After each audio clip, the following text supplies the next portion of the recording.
Hello, good evening. Uh, Welcome to .programming.blogspot.com. Today I will talk to you how to bind drop-down list using array list or list. Actually, array list is a collection of string type, so you can directly add item in the list. But the list item is a collection of various types of composite data types like the string as well as the class.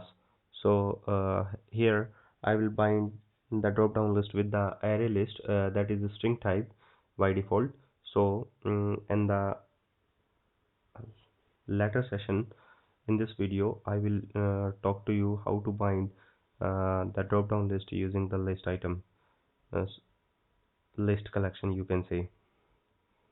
So first of all, add a drop down list in the design page of the web form. Now bind it with the array list, and array list contains some items like you can say fruit items. So add some fruit items in the array list first of all. So first of all, check the page is post back or not equals to page dot is post back. I think that default when we started our application in the browser, the page is not post back. So it's not equals to page dot post back. Then create a array list object and add item in it. It's too much simple to add array list. Actually, array list is a class which is available in system dot collection namespace. So that is using system.collection is the second namespace in the import. You can see that. Now add item in the list box by using the object of the array list by using add method.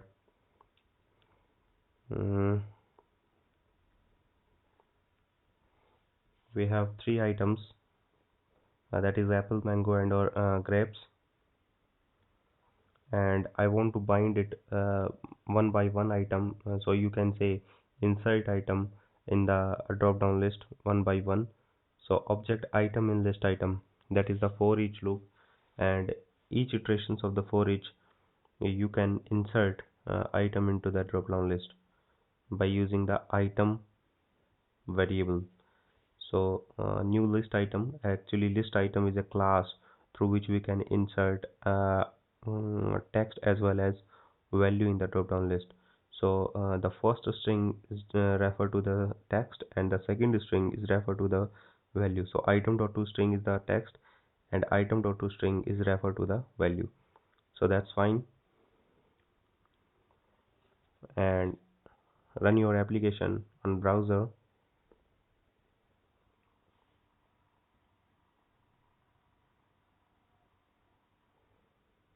It will take few seconds to run application in a browser.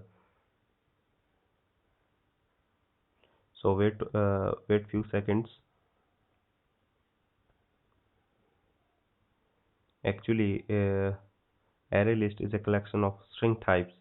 So here uh, I add string item in the drop down list, but the list is a collection of different types like the custom type, you can say the class.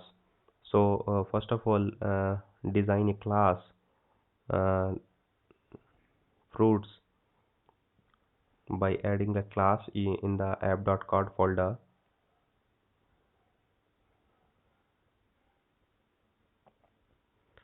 Actually app underscore code folder is designed for the model.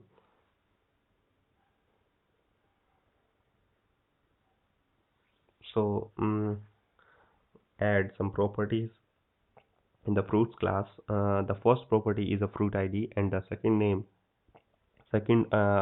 property is refer to the fruit name.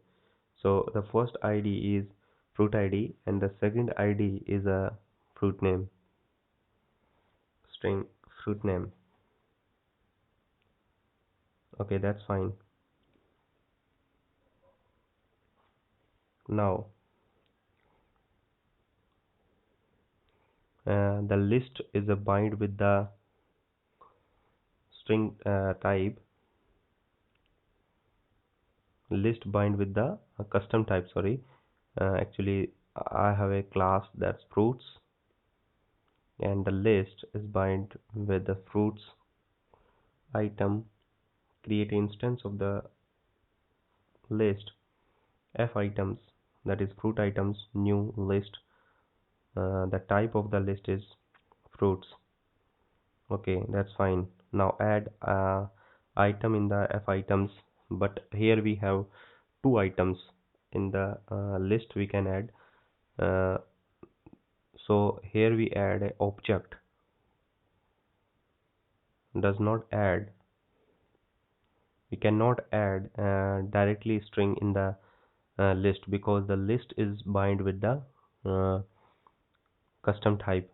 So create a object of the fruits class and add item in the fruit class object, that is fruit id is 1 and the fruit name is apple.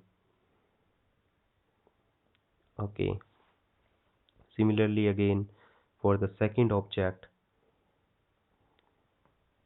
new fruits, fruit id and fruit name also.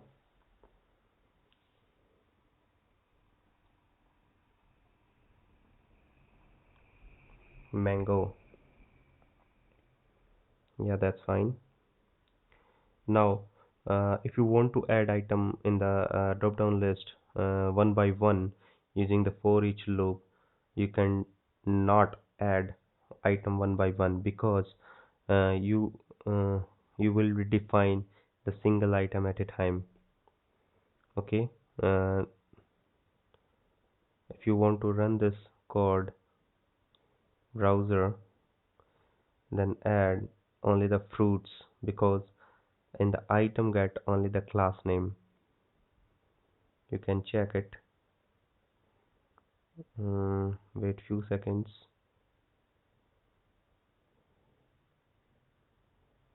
Yeah, that is fruits, that is the class name.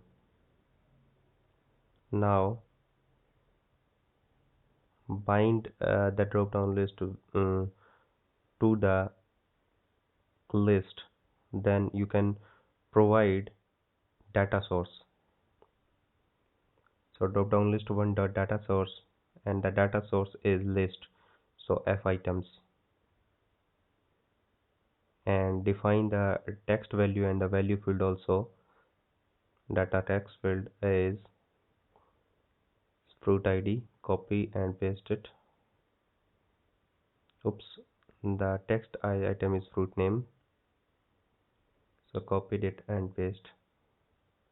Similarly, the value field is assigned a fruit id.